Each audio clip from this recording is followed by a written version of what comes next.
Okay, it's 7 p.m. now, so I'm going to go ahead and introduce our presentation tonight and then hand over the screen to Troy, who will then be able to give the presentation for us. So thank you everyone for joining. I'm just going to go over some housekeeping stuff real quick. Um, we will ask you to keep yourselves on mute for the presentation. And actually, we're going to do questions and answers in the chat. So please put your question in the chat and Troy will answer it. And we encourage you to put it in the chat during the presentation so that he can actually address those in real time. So, as he's presenting, he may see your question in the chat and actually just address it right then and there, depending on what he's talking about at the time. And a recording will be shared following the presentation. So just keep that in mind. And also we'll definitely make sure to get that in your inboxes.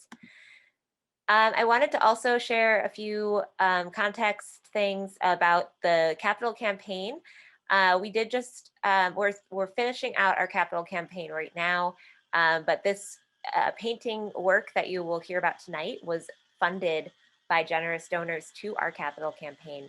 So I wanted to mention that, and that we are also still accepting gifts for the campaign. So if you feel so inclined, please visit Christ Church Rochester .org, where you can find more information about that. I also wanted to put in a little plug. If you do give to the capital campaign, $25 or more will entitle you to a card set of your choice. We have 3 sets of cards, and one of them features stencils that Troy designed. So I just wanted to give that information as well. And let's talk about Troy. So he will be giving the presentation tonight. Troy Simmons is the principal and owner of McPherson Simmons Brothers Sons, which is located in Orange, New Jersey. And we were delighted to work with him last year. He designed the paint scheme in the church, and you'll be hearing way more about that tonight. Troy is an accomplished architectural historian, and he has an impressive resume of work and research on the topics of ecclesiastical art and architecture. So without further ado, I'm going to stop sharing my screen so that Troy can share his. So Troy, on to you. Okay, good evening, everyone. How are you? Let's see, share screen. Hopefully you can. I enabled it so that you should be able to. There we go. Perfect. Welcome to the world of Zoom. Oh, I can't wait till an in-person meeting. Okay, let's see here. There we go. And view.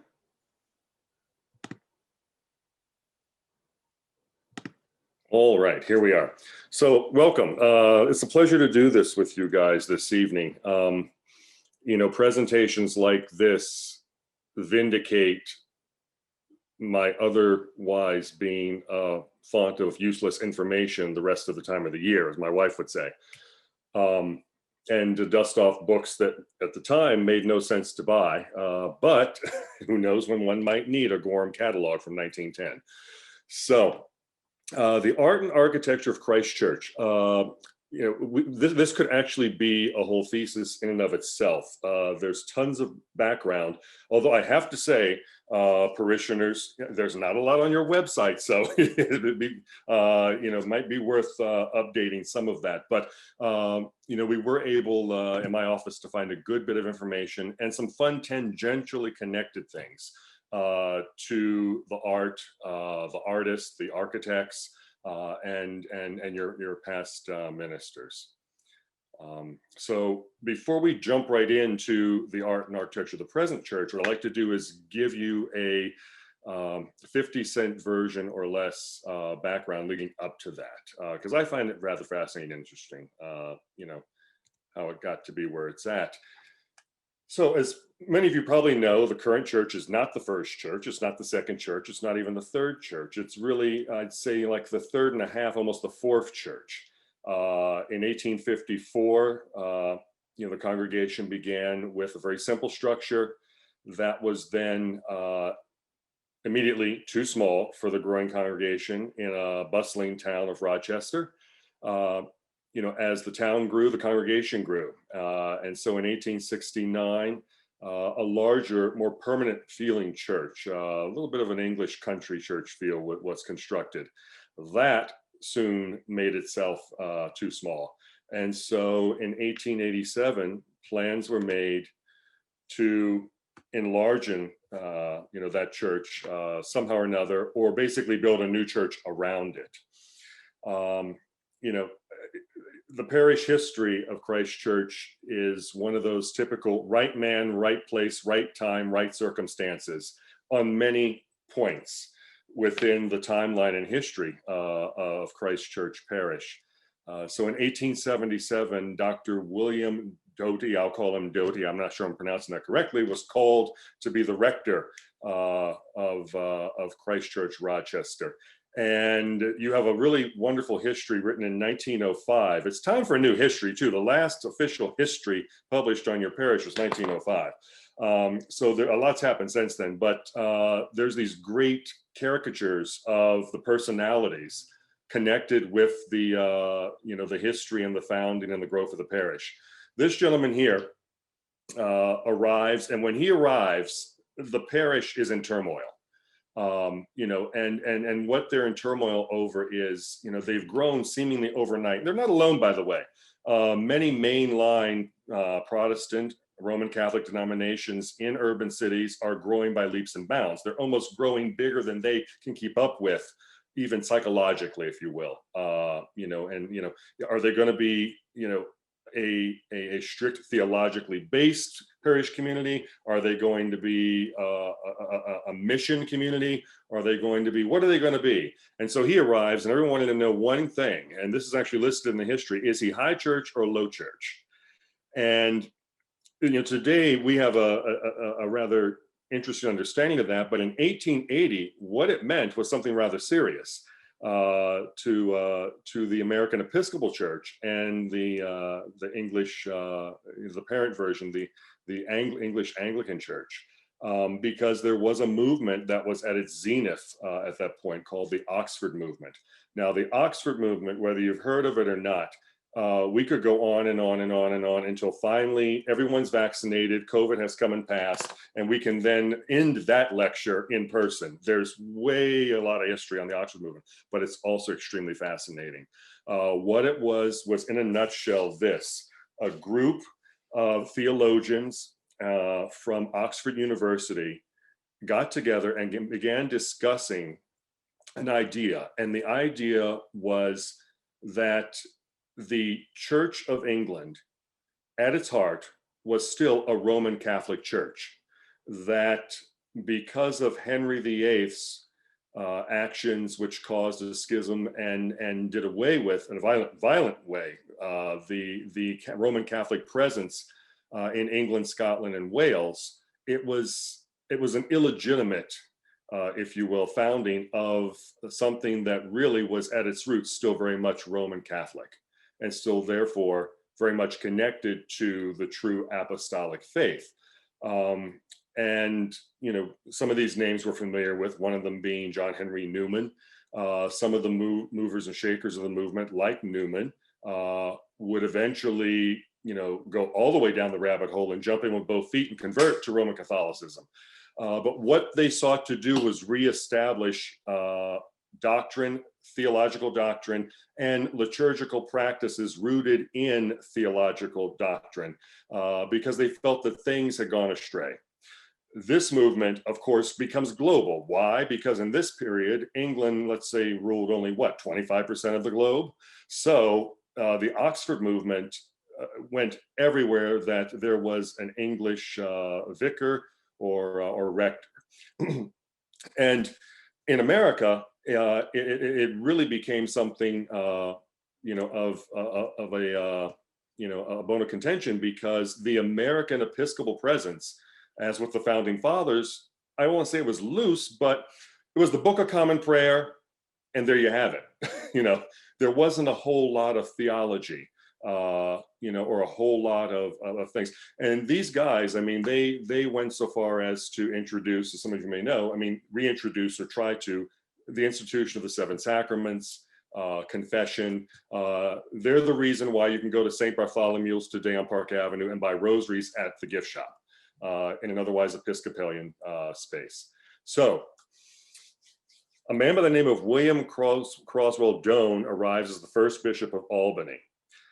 He's the son of George Washington Doane, who's the second bishop of New Jersey, the entire state of New Jersey, Episcopal, who happened to be for a little while the assistant rector of Trinity Church in Boston.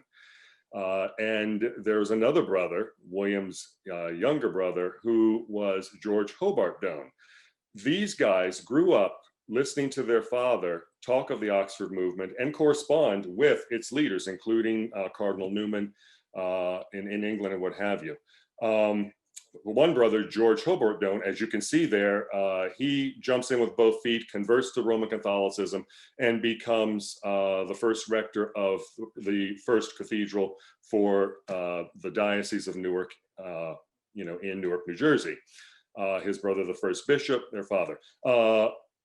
William Doane was quite a character. I mean, I love the picture, first of all. I mean, that's quintessential. Now, that's Albany, New York, but you see, I mean, it's this these guys also became very Anglo in affection. He would sign things, Doane from Albany, or Doane of Albany, and was known for, being very, quote, high church. And all of this, as you can probably see, is going to affect church architecture, which is where we're going with this. A little side note. So Doane holds a design competition for the first cathedral in Albany. And he invites several architects to submit, including one that his father was familiar with in Boston from his time at Trinity, and that is, Henry Hobson Richardson.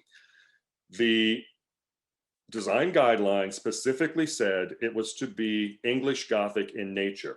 Richardson decided to do his usual Richardsonian Romanesque, thinking that he had an in with the family. He received a curt letter back from Bishop Doane saying, "Thank you for your submittal. It has not been accepted. Yours truly, Doane of Albany." These were quite characters. As a friend of mine says, one of the problems with the mainline churches today is there are no true characters such as these anymore.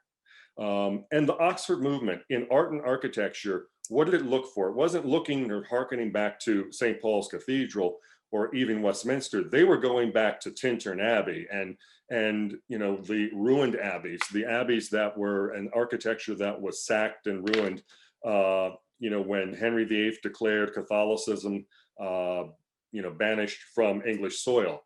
Another interesting read, if any of you haven't already. Quite a turbulent time. An interesting tour if you ever get to England to take a tour of these places. But this is what they had, and of course it was also romanticized.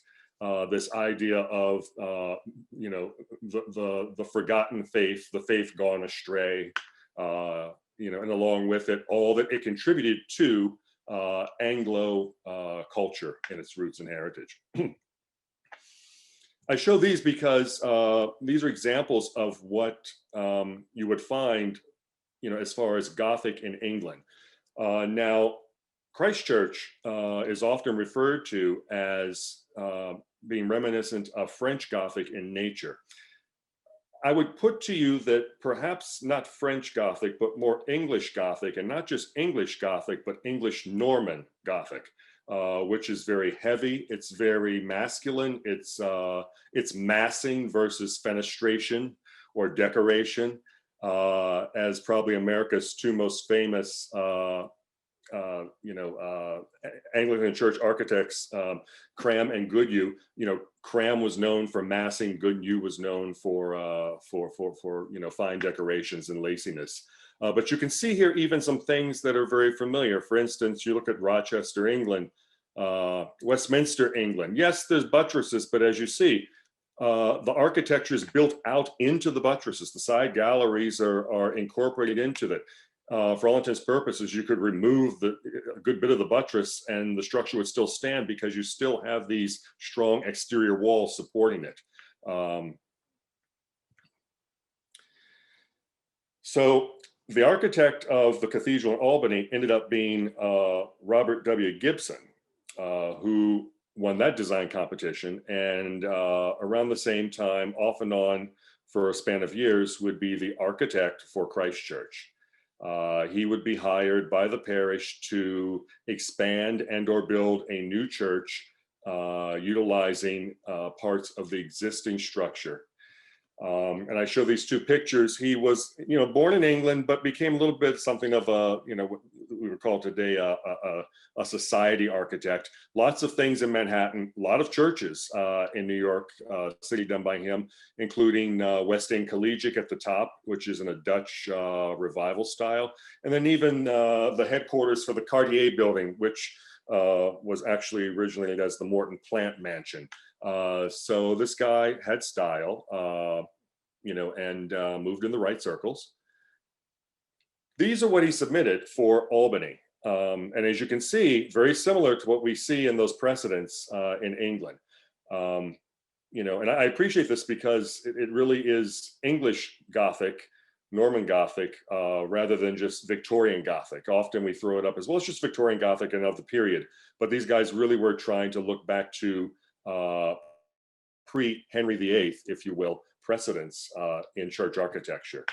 This is what he planned. This is what was won. This is what Doane, laid in his bed dreaming of. And this is all they had by 1900. In fact, this is pretty much all that there is today, was the temporary church, or the original cathedral, the parish church, if you will, and starting from the chancel moving forward, just the chancel.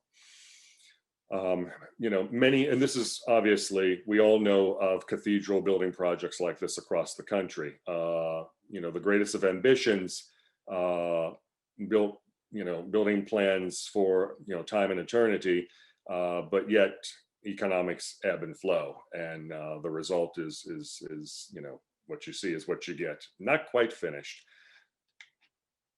So on your left, here's what he does for Christ Church. You see, and this little sketch on the side is taken from the 1905 history. I'll show you the drawings, but the sketch is actually a lot clearer. So you can see here, he takes the chancel of the original church, or sorry, the second church, and then builds onto it along what was its nave, and then turns everything at 90 degrees heading this way. So originally going, if you will, north to south, now we go west to east.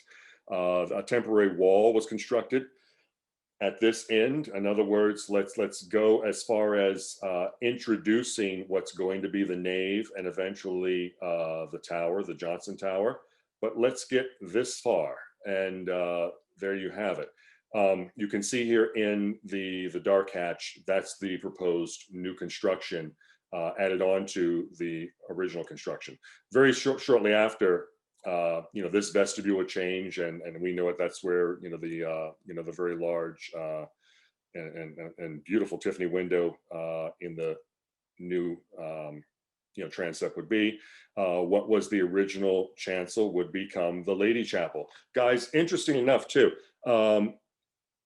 Before the Oxford movement, one of the things that really was a great separator between Roman Catholicism and the Anglican Church was the celebration of the Virgin Mary and all things Mary. I mean, it was often looked at that, Roman Catholicism, are you worshiping Mary, or are you worshiping, the Son of God, Jesus? And the Anglican, the Oxford movement sought to re-establish some of Mary's importance to the whole, the whole faith narrative and the whole theological narrative. And so you begin to see the reinstitution of lady chapels, or chapels dedicated to Mary, the Virgin Mary, Mary the Queen of Heaven, et cetera, et cetera.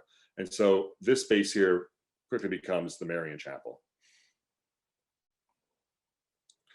On the right, you see Gibson's rendering of the completed new chancel and nave, which looks pretty much like what's there today. I mean, we'll talk about the sanctuary. But again, when you look at this, I want you to think back to, those Norman Gothic precedents. And I hate to overemphasize that, but we tend to glaze over, oh, it's Gothic. No, there's different types of Gothic. There's different periods of Gothic. Gothic lasted for about 1,000 years after all. And the Norman experience of Gothic architecture doesn't get enough play, especially in early American or Victorian American ecclesiastical architecture, where once you begin to recognize it, you see it everywhere. One of the things here, please note, you'll see he planned on also the windows in the clerestory and the nave were to be figurative, and not just decorative glass, but actually, full on a programmatic stained glass. I apologize for the clarity on these, or lack thereof, but this is Gibson's drawing, one of his passes at, and you can see the old church or the old, the chancel for the old church there.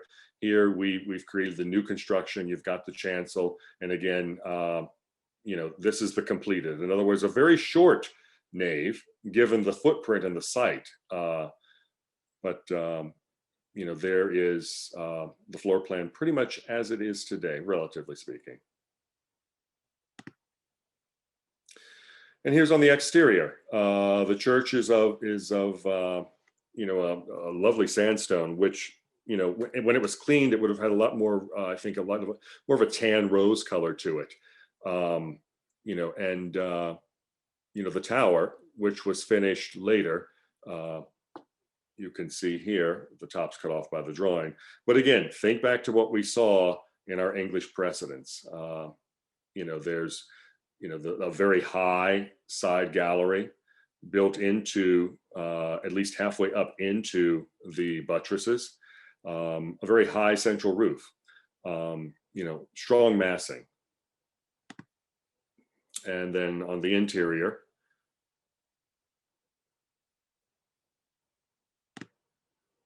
and then the tower. So the tower came latter, and the fun story about that is that a parishioner that Dr. Doughty actually brought into the church, and he wasn't a parishioner for very long, when he decided to cough up $30,000 to have the tower built and completed. His last name was Johnson. He paid for it, and therefore it's the Johnson Tower. And these are, the architect's drawings of it on two different elevations. You'll see there was a change made, and it's noted here in the drawing. I apologize for being small print, but the change was made in the treatment of the top, the roof line of the tower, which is more of, what I would call a Gilded Age or Victorian Gothic treatment of that. It's very elegant, not as strong in massing, obviously, as the tower in its original drawing. But that's one of the, I think, the prettiest things on the exterior of the building is the roof of that tower right now. And so here we have, I've gone through this pretty much, but just to give you some years, 1891, Gibson's office was contracted for plans. 1892, the cornerstone for the first edition was laid. 93, the contractor was put under contract to complete the building program and build it, move it forward, inclusive of the nave and the tower. 1902, the donation by Mr. Johnson to complete the bell tower. If you look at the years, I mean, we all live in a 21st century church world today, but every year something major, financially major, was going on. $30,000 in 1902 is almost like $200,000 or $300,000 by today's standards. It's a lot of money. Especially to be donated by a parishioner who was maybe not even 5 years a parishioner in the parish.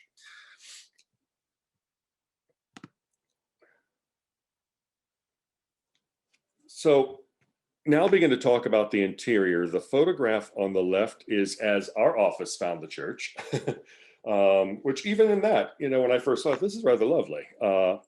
It's a nice big open space. It's large but warm at the same time, for all the reasons I think we went through. A shorter nave, yet a high ceiling, a truncated transepts. So you've got them, but yet, they don't go off into all directions, into something that's large enough to be another church or chapel, or in this case, just big enough to be a chapel on the side. And when we looked at this space, we were charged with creating a decorative program, which I'm going to talk about now, and then double back to some of the original decorative program that we found there. But what we saw here was areas we might want to introduce a new design scheme to, and areas we definitely would like to keep or enhance. One of the areas we wanted to definitely keep is the ceiling. It's straightforward, it's simple, it's a lovely color of blue, and the beams, the roof screen, the windows. We were already greeted with a color scheme in the chancel from Swytech Studios. And so we looked at their color scheme, the dark rich blue, kind of the taupe and beiges on the sandstone, and decided we wanted to play that forward. Looking at Gibson's drawing, his intent here, you could take one of two ways. You could say, well, his intent was for the walls in the nave to remain as is, to look like stone and not be polychromatic as we have rendered them now. The same for the ceiling. Or you could say, in reality, he's working in watercolor. I don't know quite how large this watercolor was, but he probably thought for the purposes of showing the architecture, clean versus trying to articulate decorative patterns in this area here would win the day, and he got the commission. So I think that's the direction I think I would have gone in, was we can talk about decorative painting as finances allow. Let's get this out the door and win the competition.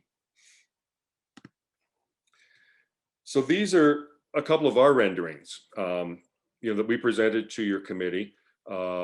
I think this might have been, well, let's see here. Oh, I think it was maybe rendition 2 or 3. And this is pretty much what we ended up executing throughout the nave and the transept area. Our stencil patterns, we drew from the English Gothic tradition and of the period, not all the way back to Norman conquest, but of the period of the Gothic revival as it happened in England and carried over to the States. I'm talking about Pugin, a little bit of Ruskin, a little bit of Renwick, here in the States, James Renwick. So the 1850s, 60s, 70s. And again, like the architecture, the stencil patterns for English Gothic tend to be, while they can be floral, they can be very geometric, they don't tend to be overtly flowery, like one might find in Spanish Gothic or French Gothic or German Gothic for that matter. And so that's kind of one of the methods of the madness as far as what patterns are we going to look at. And then the colors, you can see we pulled from the existing colors already in the sanctuary and throughout the nave. Shades of pink. Don't call that pink, by the way. My grandmother would call that ashes of roses. It's a lot better than pink. Mauve is not quite the color. And just like the blue is in periwinkle, but these soft tones, soft but rich tones, which would have been of the period, but even not as dark as they might have gone had they completed a full decorative painting scheme, throughout the church in Gibson's time.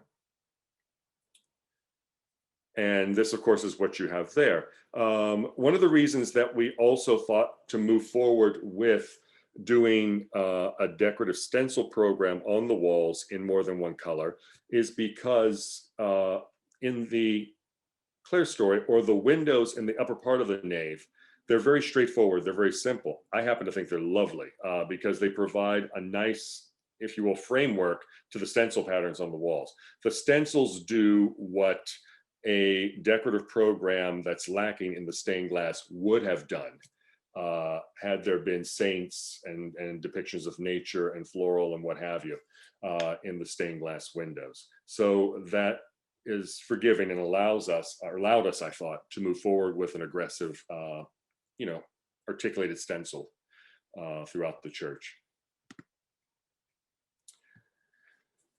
So the day we've been to photograph the church, I think 3 days, and 2 of the 3 days, the sun was lovely, and the sun moves around the building, and you've got to catch it.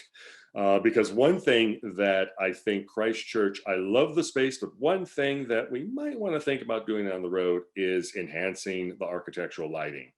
It is one of the hardest spaces I've ever known, church-wise, to try and photograph. So literally we were running around. I mean, oh, the sun's over here, up to the balcony, photograph this wall, this, that, and the other. So that's why you have 2 photographs here. One's a little different, as you see, and this was taken within 10 minutes of the other. But it shows the decorative scheme and the decorative pattern. One of the things with the decorative pattern is it goes from larger and bolder at ground level, articulating to smaller and smaller as we get closer to the ceiling. And that's on all walls. Even though the pattern might change, like there's a very different articulated pattern here in the sanctuary, that's still the method to the madness, from larger, tighter, to fade out to smaller. And just some other photographs here. You see what I mean with the light moving through. The picture on the right here is one of my favorites, because one of the unique things about Christ Church is you have these lancet windows up here, which actually form a gallery and are rather lovely when the sun does come through, like you're seeing here. They add depth and actually really give you a feel of the height in the space. So here. So here you have just the simple cross pattern, again, taken from nature, hence the articulated and fenestrated ends of the 4 points of the cross. And then you have a fancy, Victorian Gothic star pattern here, which then in the choir loft even gives way to a thinner version of that. And then you can see here on the columns. Now, this isn't the original design we put forward, but this is what we settled on, and I am very happy with this. I think this works out very lovely. It allows for the architecture to still articulate the decorative and even be decorated just a little bit on its own. Now, one of the things that really makes the church stand out is all of the gold that you see in the new decorative scheme is not gold paint. It's actually gold leaf. So in fact, if you'd have been in the church when they were putting it on, it was literally raining gold inside the nave of the church, just little dust particles of gold everywhere. If you ever worked with gold leaf, it's very hard to work with, very time consuming. And if you mess up, that's it. You have to start all over again. It's literally thin enough you can rub it between 2 fingers and it will disintegrate, like powdered sugar. But the effect is really stunning. And here you have it, just a less is more approach to it. In the banding here with the crown, a little bit on the corbels here, articulating the vine work there and the knots. And again, you can see, I think very effectively, we tried to tie in, again, the colored palette of the existing space with playing it forward, something new that we would introduce there with the tone. Here you see also the walls go from a stronger pattern, which we'll see in the next slide, to a break point with a decorative border transitioning to the other pattern. That's the other thing with the Victorian period. You can't just run these patterns up against one another. It just doesn't work well. And I think you can understand why. You really have to either introduce or utilize architectural definitives in the space, such as pilasters, window frames, cornices, here, for instance, as your transition points from one pattern, one color to another.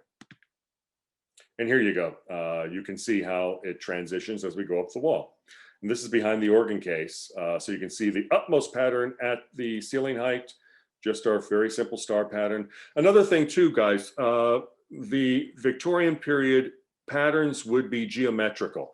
For instance, we had an intern in the office who said, well, why are you doing the star pattern? Stars aren't like that. Why don't you do the stars like we do them in some of the other churches, just the random star pattern? And I said, because they wouldn't have done that. Everything was, you see, lined up, linear, on axis, you name it.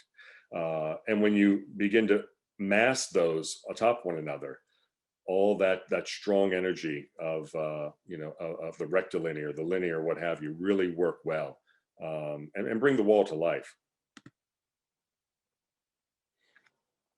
One of the challenges was what to do around the Frederick Wilson designed Tiffany window.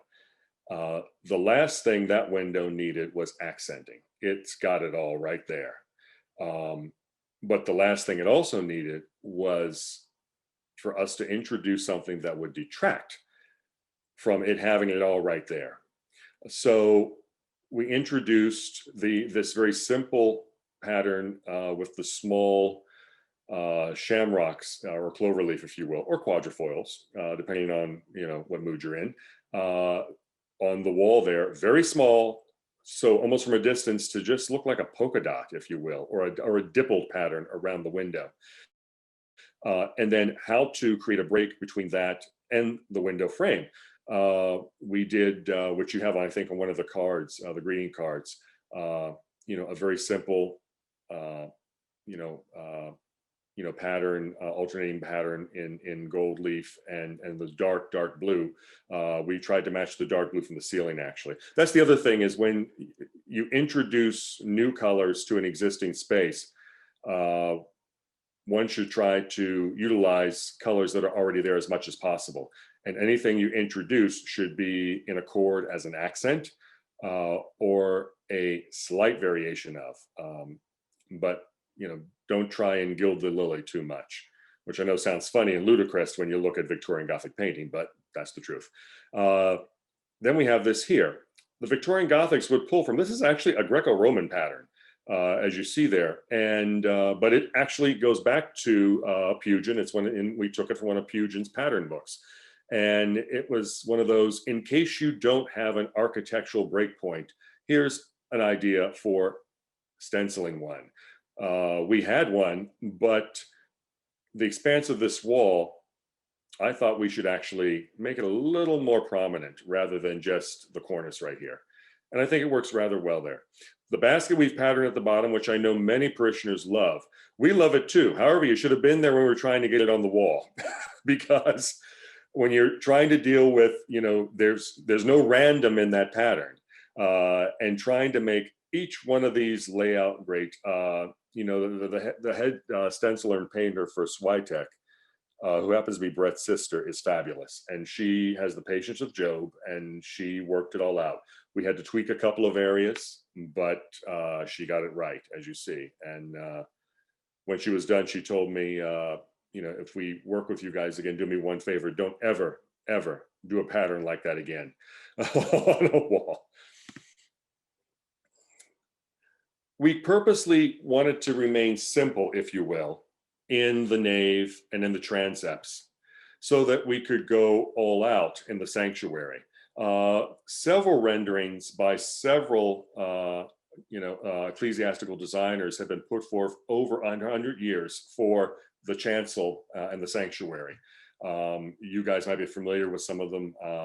Everyone from Rambush Studios to Robert Robinson of New York, there were a couple of others, threw their hat in the ring with beautiful watercolor proposals for what to do in this sanctuary, all based upon what Tiffany Studios did under Gibson.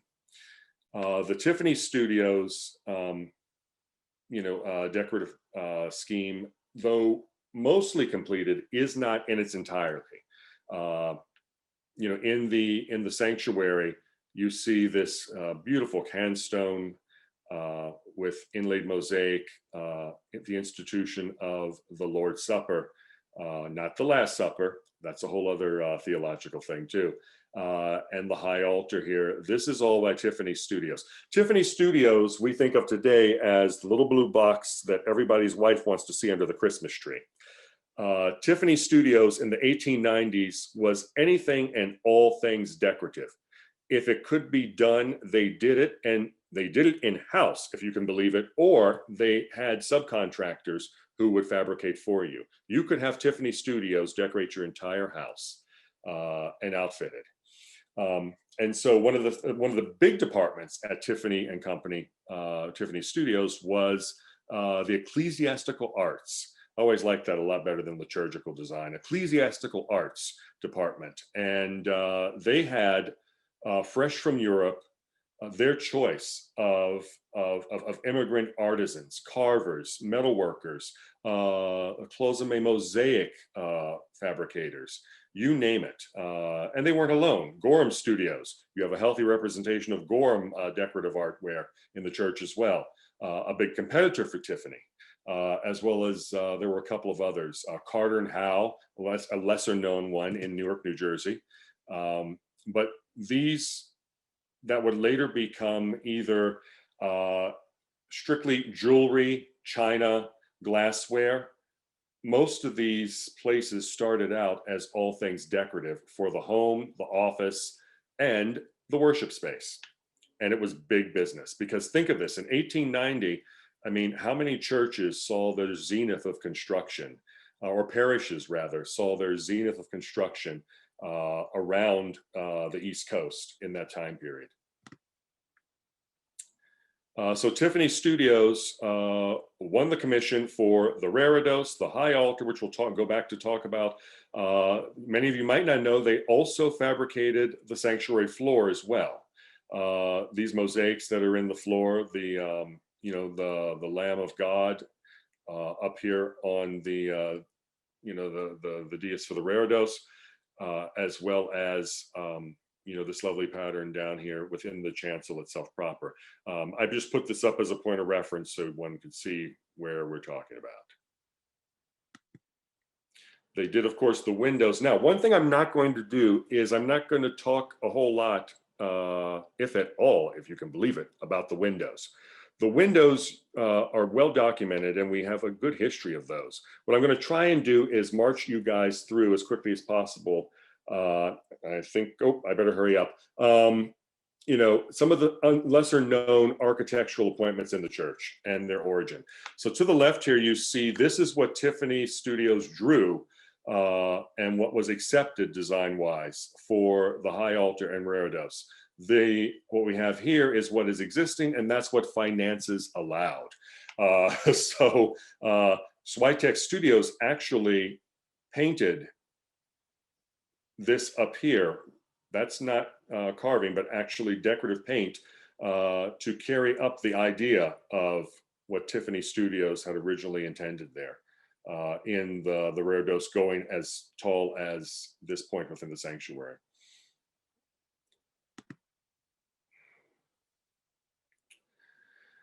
So a little bit more about some of the appointments that you may or may not know too much about.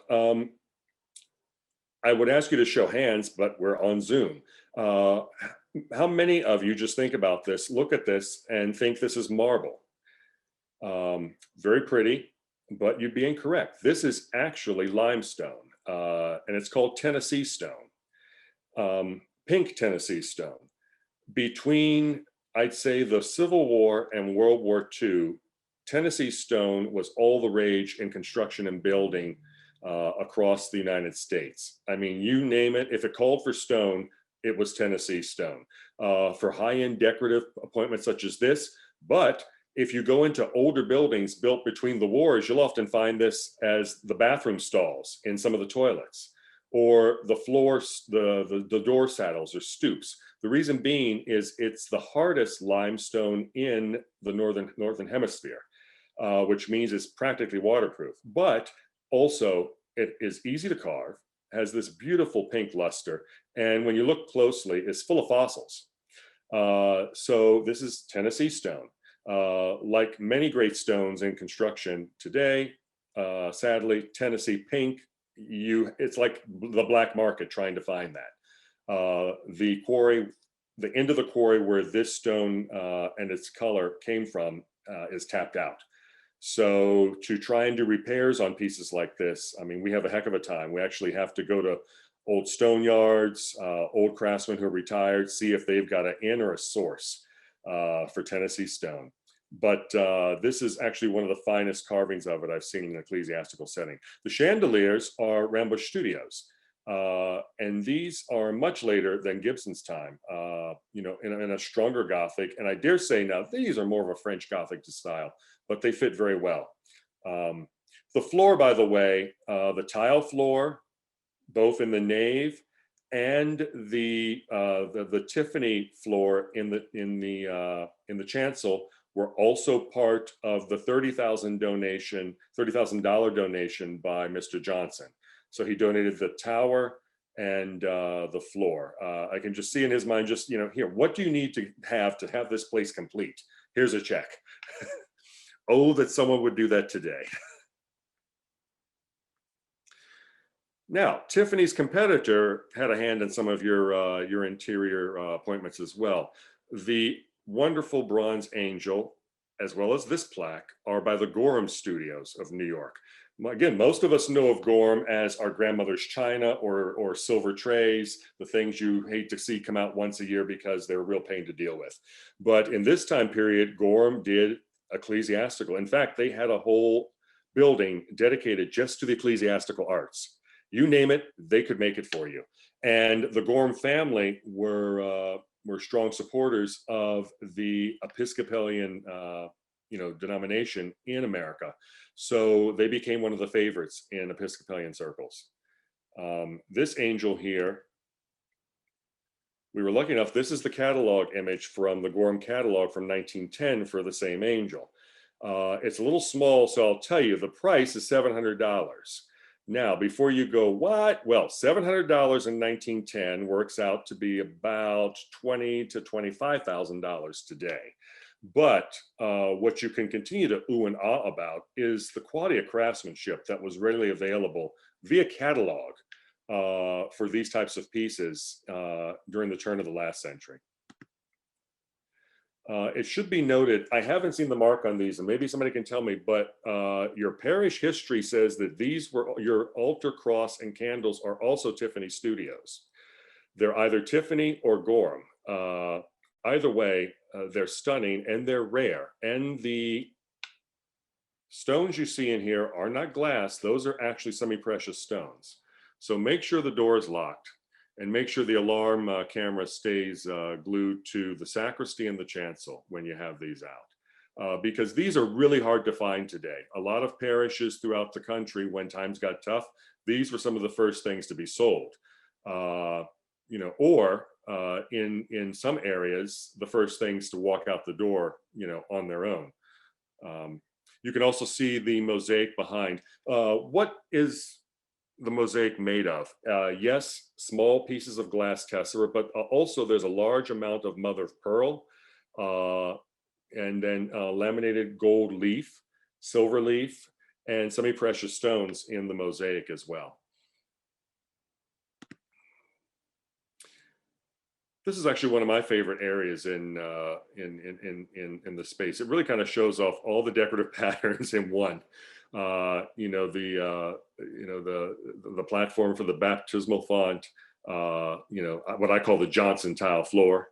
And also, by the way, do not, you know, ever think of doing away with that floor. Encaustic tile used to be extremely economical and extremely popular in America. There were numerous companies that produced it. The only place to get real encaustic tile such as this, you have to go back to England these days, and it's actually a fortune. So even your basic tile floor here is rather rare. Again, more of the Tennessee stone used in its usual extravagance. And then we have the font here. And of course, who made the font? Well, Gorham designed your font. Here's the catalog image for the font. And this was the top they proposed for it. You had options, as you could see, several pages of options. This is roughly what the parish settled on for the font type there. And I think this was listed at $250 or something like that. You know, some insane amount of money. These are some up-close examples. How are the stencil patterns produced? Very easily, we can create the stencil patterns in AutoCAD and draw them to scale, which often we do. For your stencil patterns, it was a combination of doing that as well as tweaking on site with a X-Acto knife and ruler and cutting board some of the stencils. So some of them indeed look like they were, cut by hand, because they were. But the idea is multiple layering. For instance, over here, this guy here, there's obviously first your base color, followed by the the darkish brownish red color that goes on with the stencil, then an overlay of the gray stencil on top of that. And this would be one stencil in and of itself, that gray pattern there. These would be done by hand, the highlights in gray along the arms there. And then in a more complicated, aggressive approach, you see the same in the sanctuary. Again, a detail up close of the stencil patterning. You might not get up this close to see it from ground level, obviously. So just to give you an idea of what's actually on the column bases and the tops there.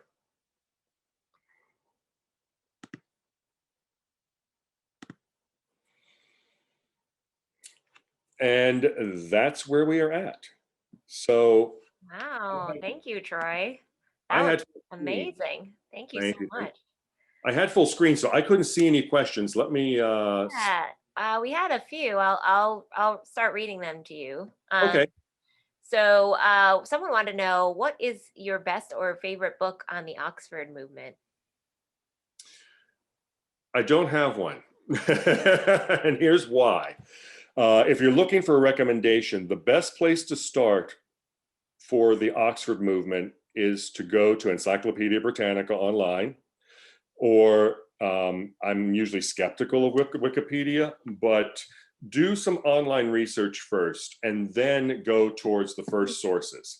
For instance, to jump into the writings of John Henry Cardinal Newman, or the Reverend Pusey, who was one of the leaders, or any of the other main cast of characters too. It's very deep and very, very highbrow intellectual. I would start first online. I mean, that's where we started. We started doing more and more of these period churches with our online sources. Now there is a excellent website called the Pusey House, which is in London. There's a museum, a research center, a chapel, a whole institute dedicated to this. That would be another good place to start. I'm happy to share any resources on that if somebody has any other questions on that. Oh, thank you. Yeah. We do have a few other questions, not on that though. So you had mentioned that it's pretty dark in the church, when the light's changing, even with the lights on. So Deb had asked, what back in Gibson's time, how could they see anything, even like a hymnal, given that the lighting in the church is so odd? What they would have done in Gibson's time, and it's a shame, we don't have any photographs of liturgy in action around his time. It would have been gasolier and candlelight. And the approach would have been, one of intimacy and one of mystery. You weren't necessarily supposed to see everything from 12 feet up. It was supposed to be kind of just there. Or the sun would all of a sudden be caught through one of those large Tiffany windows and boom, light it up for 15 minutes and then it's gone. You see this play out a lot in Gibson's, architectural descendants like Ralph Adam Cram and Bertram Goodhue. If any of you have been to any of their churches, well, St. John the Divine being a classic example. St. Thomas, not so much. They've redone the lighting in St. Thomas. It's very bright. A lot of those academic Gothic churches from the High Anglican period, you were supposed to go in, be swept up in the liturgy, the incense, the smells, the bells, and you weren't meant to read anything except maybe the Book of Common Prayer. you were supposed to be an observer and participate primarily through observation, with responses occasional and things. But, the dark, dim atmosphere was part of the effect intended. Yeah. Yeah. Great. We have another question. What is the lifespan of the painted surfaces? What is the lifespan of the painted surfaces? The lifespan of the painted surfaces is predicated on the environment within the space.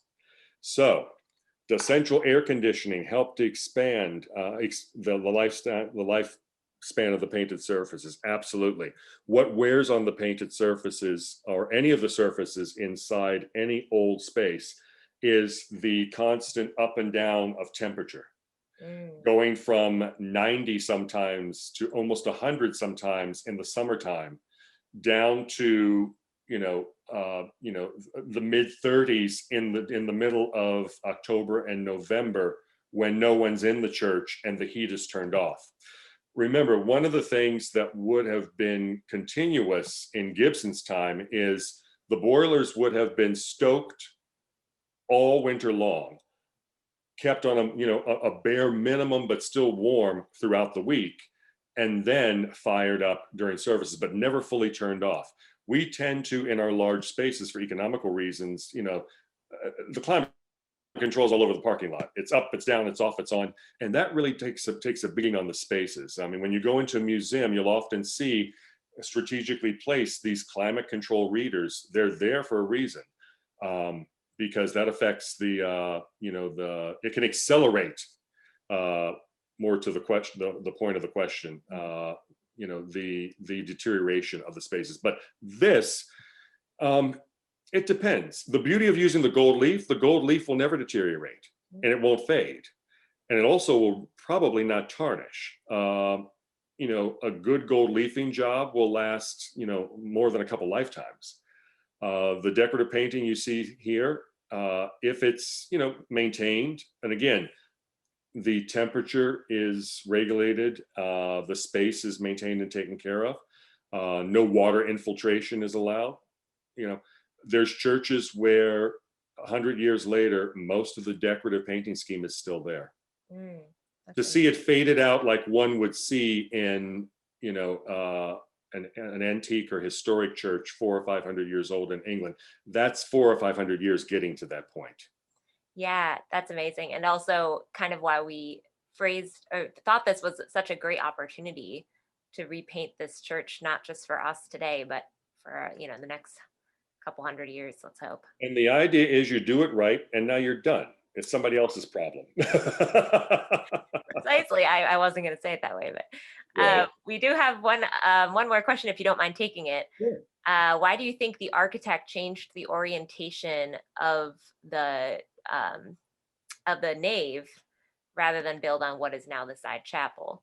So That's a great question. And you know what? I wondered that when I was reading the 1905 history. It really isn't gone into, but by doing it, he really limited himself, because this goes you're right at the street.